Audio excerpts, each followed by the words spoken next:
to share with you the new day.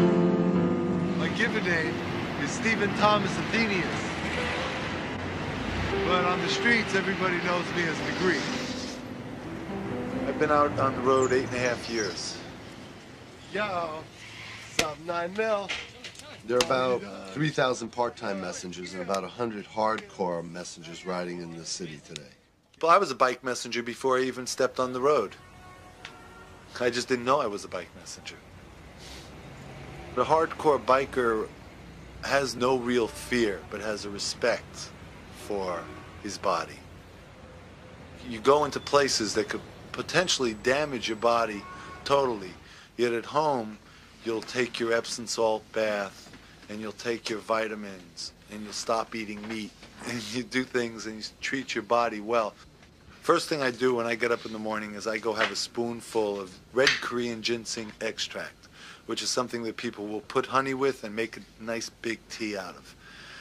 I just spoon the glop right into my mouth. I love the taste now, but most people make a lot of funny faces when they take it. But this gives me a jolt.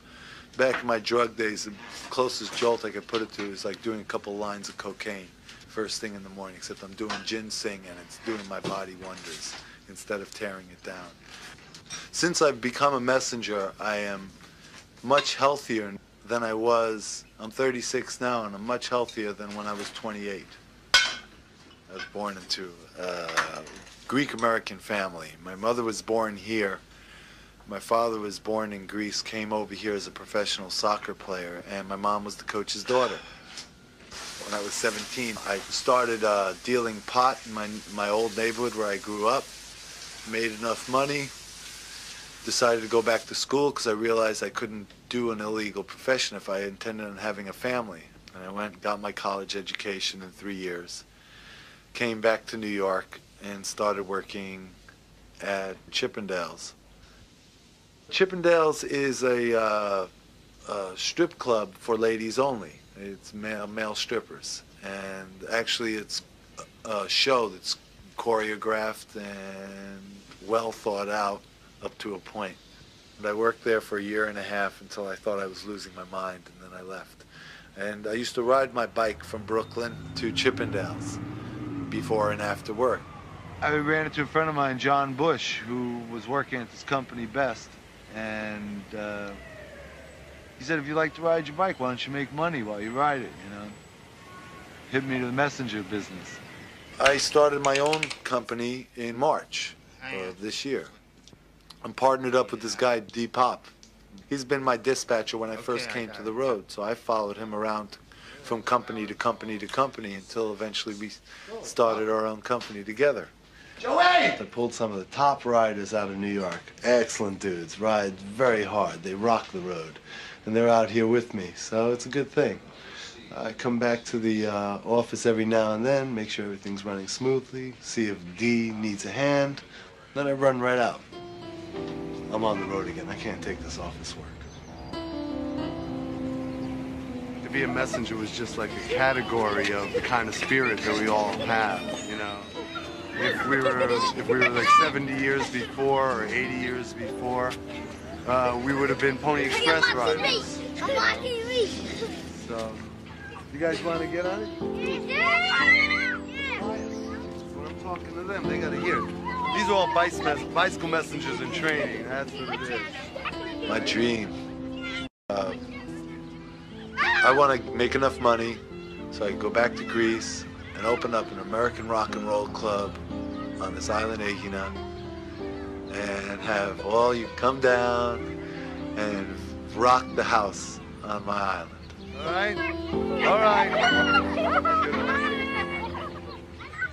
Back in 1987, they tried to close off streets to us. They wanted to take Fifth Avenue, Park Avenue, and Madison Avenue away from us between the hours of 10 in the morning and 4 in the afternoon.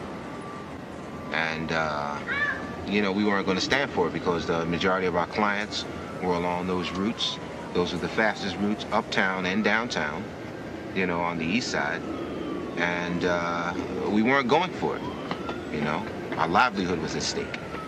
So we did a traffic slowdown all the messengers would get together at Houston Street and 6th Avenue and block 6th Avenue and have a slow march up 6th Avenue and come back down 5th Avenue.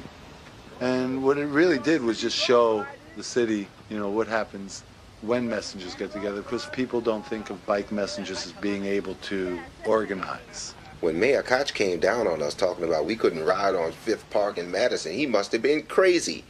Once the word got around, they said, "What? That's life's blood, man. Nah, it ain't gonna work like that." And I ended up leading thousands of messengers up on these protests. We fought City Hall and won. We're the last free spirits in America. Yeah, I'm an adventurer stuck in one place. I'm Marco Polo, doomed to New York.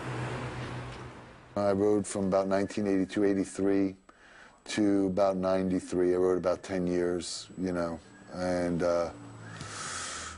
started this place, Mother's Messengers, back in 92.